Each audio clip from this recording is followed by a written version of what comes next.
A performance and a history lesson all wrapped into one. So we're going to do a look at swing dancing and the various types of swing dancing, what they look like, and where they came from. So we're going to see 3 different types, and we're going to talk about a little bit of the history of swing. So to kick us off, we have Yukari and Maria. I'm going to give a few minutes about the history of 1920s to 1940s swing. Yukari very wisely said, what do people hear when they hear the word swing dance? Would you like to swing dance with me? Because it can mean a whole lot of different things. There are different types of swing dance because the dance has evolved with the music, and the music has evolved over time. And it also passed through a variety of different cultures and looks different in each culture that it's danced in.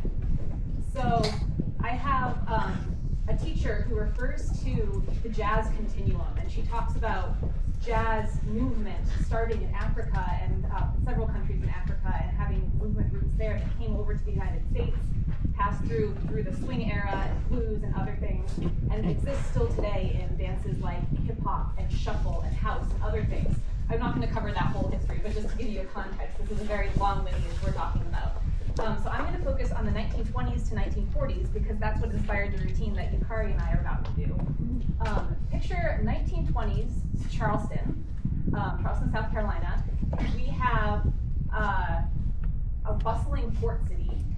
We have an age of enlightenment and freedom as people are finding new ways to engage in society, new ways to move their body.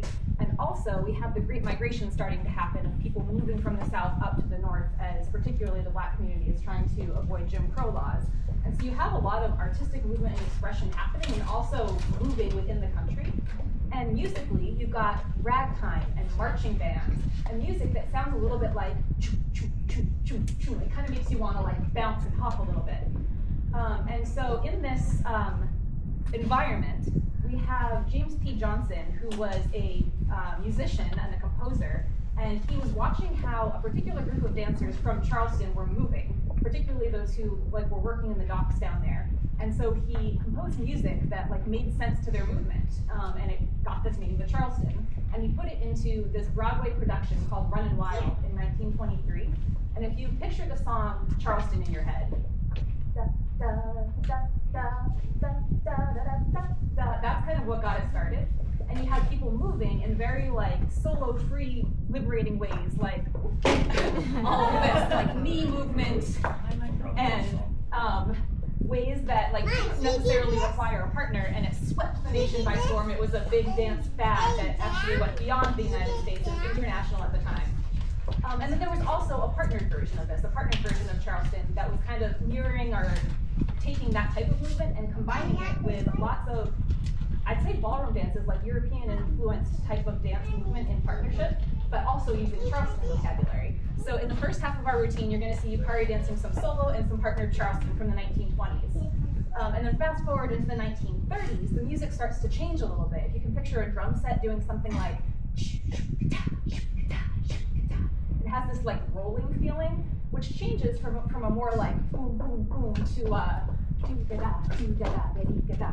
so you're going to see us change our Charleston a little bit halfway through the song.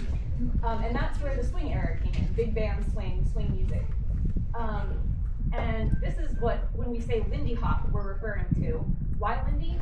Charles Lindbergh flew the Atlantic Ocean at the time. It was known as Lindbergh's hop. And so that's not to say he had anything to do with the creation of the dance, but everybody was talking about Lindy hopping the Atlantic, and there we have the Lindy hop dance. You also might have heard the term jitterbug. That came in a little bit later, but if you hear about Lindy hop or jitterbug or 1940s swing dancing, 1930s swing dancing, it's kind of all the same idea. The last note I'll make before I hop off of this bandstand is you might have heard about Louis Armstrong.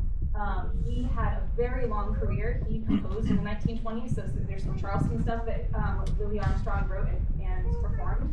And then he also had a career that spanned many decades later. And so you hear his music change over time, and so it starts to get that big band swing vibe later. What many people don't know is he had a wife, Lil Hardin Armstrong, who was a composer and musician in her own right, and also had a very long career. So the song we're going to be dancing to is a Lil Hardin Armstrong song called You're Gonna Reap What You Sow, and it has this kind of flavor of 1920s sound with a little bit of 1930s treatment. Oh, last thing, I want to give Yukari props for dancing probably the longest routine of the night. This song is over 3 minutes, and she learned a lot of choreography for this.